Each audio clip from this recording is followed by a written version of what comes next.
নমস্কার বন্ধুরা, ঘরকন্নার খুঁটিনাটিতে সকলকে স্বাগত। বাঁধাকপি তো আপনারা অনেক রকম ভাবে বানিয়েছেন, তবে আমার মতন একবার বানিয়ে দেখুন, তার স্বাদ ভুলতে পারবেন না। একই তেল মশলা দিয়ে কিন্তু বানানোর পদ্ধতিটা অন্যরকম। আমি যেভাবে বাঁধাকপিটা রান্না করব, সেটা রুটি, পরোটা, ভাত সবকিছুর সাথে খেতে পারেন।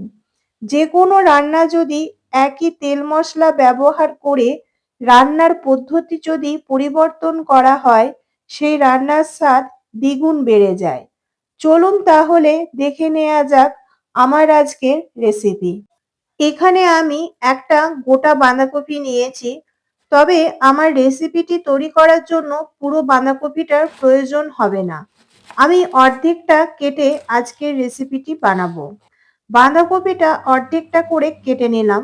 দুটো ভাগে কেটে ছোট ছোট করে কুচিয়ে নেব। বাঁধাকপির পাতাগুলোকে এইরকম ভাবে কুচিয়ে নিতে হবে। খুব একটা ঝিরিঝিরি করে কাটছি তাও নয়, একদম মোটা মোটা করে কাটছি সেটাও নয়, মিডিয়াম করে কেটে নেব। বাঁধাকপিটাকে কাটার পর খুব ভালো করে ধুয়ে পরিষ্কার করে নেব। বাঁধাকপি রান্নাটির মধ্যে আমি আলু ব্যবহার করব, তাই আমি আলুটা কেটে নেব। বাঁধাকপির রান্নাতে যেভাবে আলু কেটে ব্যবহার করা হয়, সেইভাবে না কেটে একটু অন্যরকম লম্বা লম্বা করে আলুটা কেটে নেব। আলুর সাথে একটা গোটা টমেটোও আমি দেব, তাই টমেটোটাকে কুচি কুচি না কেটে লম্বা করে কেটে নেব। একটা মিডিয়াম সাইজের পেঁয়াজ নিয়ে নিয়েছি, পেঁয়াজটাকে বড় বড় করে কেটে নেব। এবার রান্নাটি শুরু করব। প্রথমে গ্যাস জেলে কড়াই বসিয়ে দিয়েছি। এবার কড়াই গরম হয়ে গেলে কড়াইয়ের মধ্যে দিয়ে দেব আগে থেকে কেটে রাখা বাঁধাকপি। এই বাঁধাকপির ওপরে দিয়ে দেব আগে থেকে সেই লম্বা লম্বা করে কেটেছিলাম আলুটা, সেটা। আর যে টমেটোটা কেটে রেখেছিলাম সেটার অর্ধেকটা দেব, আর অর্ধেকটা আমি পরে ব্যবহার করব।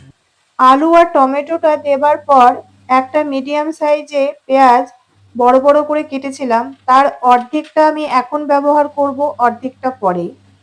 আর দেব 4টে কাঁচা লঙ্কা, দেব অল্প পরিমাণ লবণ, সবশেষে দিয়ে দেব 1 চামচ হলুদ গুঁড়ো আর অল্প পরিমাণ জল, আর দেব 2 টেবিল চামচ সর্ষের তেল। সমস্ত উপকরণ দেয়া হয়ে গেছে। এবার ঢাকা দিয়ে 5 মিনিটের জন্য রেখে দেব, গ্যাসের ফ্লেম মিডিয়ামে রেখে। 5 মিনিট পর ফিরে এলাম। এবার ঢাকনাটা খুলে নিলাম। এখানে আমি বাঁধাকপি আর আলুটাকে সেদ্ধ করব না, হালকা ভাপিয়ে নিয়েছি। আলুটাকে তুলে নেব, আর তার সাথে কাঁচা লঙ্কা 4টে দিয়েছিলাম, সেটাকেও তুলে নেব। কিন্তু টমেটো আর পেঁয়াজটাকে তুলব না।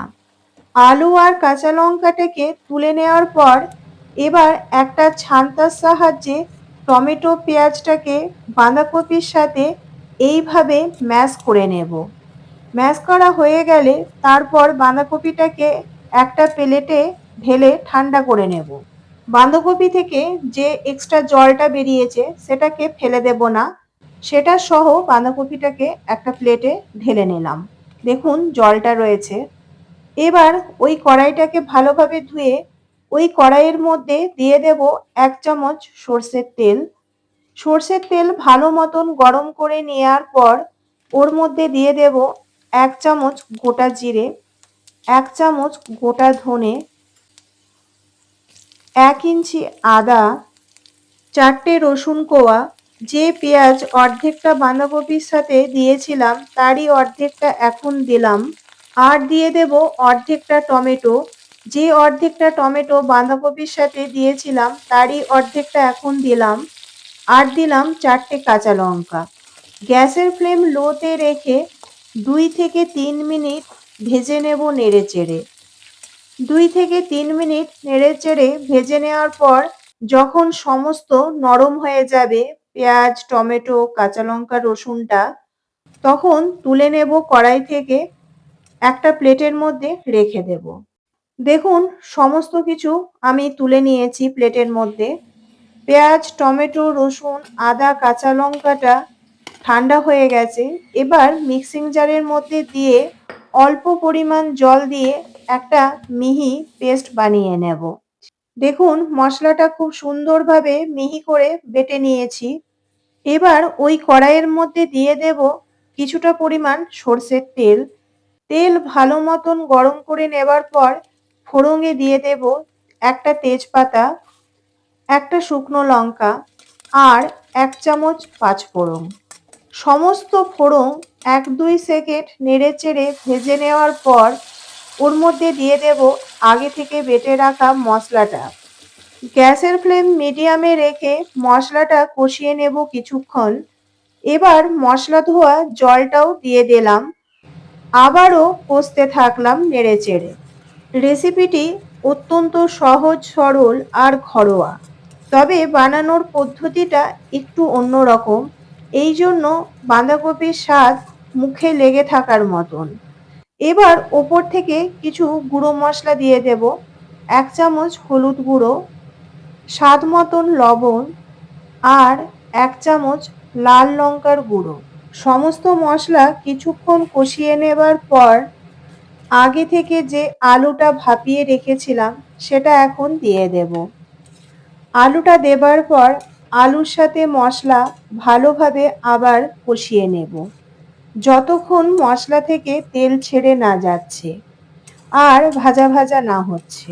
একঘেয়েমি বাঁধাকপি খেয়ে ভালো না লাগলে এইভাবে রান্না করে খাবেন, দেখবেন এর স্বাদ ভুলতে পারবেন না। মশলা যত ভালোভাবে কষাবেন তত রান্নার স্বাদ বাড়বে। দেখুন আমার মশলাটা কষানো হয়ে গেছে। এবার দিয়ে দেব সেদ্ধ করে রাখা বাঁধাকপি। এখন গ্যাসের ফ্লেম মিডিয়াম টু হাইতে রেখে মশলার সাথে বাঁধাকপি কিছুক্ষণ কষিয়ে নেব। এইভাবে বাঁধাকপি রান্না করলে সব কিছুর সাথে খেতে পারবেন। রুটি, পরোটা, ভাত। একঘেয়েমি বাঁধাকপি খেয়ে ভালো না লাগলে এইভাবে রান্না করে খাবেন, দেখবেন এর স্বাদ মুখে লেগে থাকার মতন। আমার এখানে লবণের পরিমাণটা কম হয়েছিল, তাই অল্প পরিমাণ লবণ দিয়ে ভালোভাবে মিশিয়ে নিলাম বাঁধাকপির সাথে নেড়েচেড়ে। এবার ঢাকা দিয়ে ২ থেকে ৩ মিনিটের জন্য রেখে দেব, গ্যাসের ফ্লেম লোতে রেখে। ওই সময় একটা আবারও মশলা তৈরি করে নেব।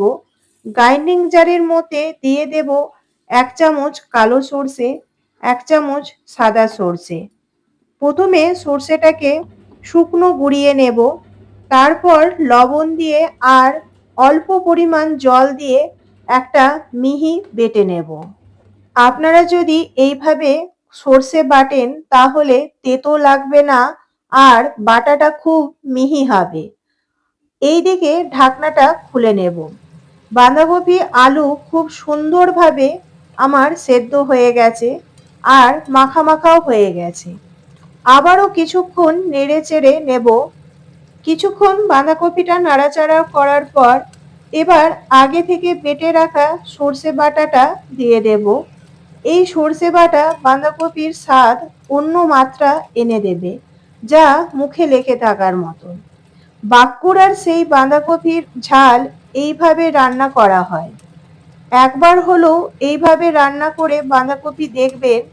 সর্ষে বাটা বাঁধাকপির সাথে আমি খুব ভালোভাবে মিশিয়ে নিয়েছি।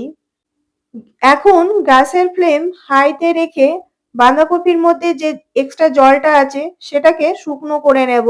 বাঁধাকপিটাকে মাখা মাখা শুকনো করে নেব। দেখুন সমস্ত কিছু আমার খুব সুন্দরভাবে সেদ্ধ হয়ে গেছে। সবশেষে দিয়ে দেব ১ মুঠো ধনেপাতা ফ্রেশ, ধুয়ে পরিষ্কার করে নিয়েছি ধনেপাতাটাকে।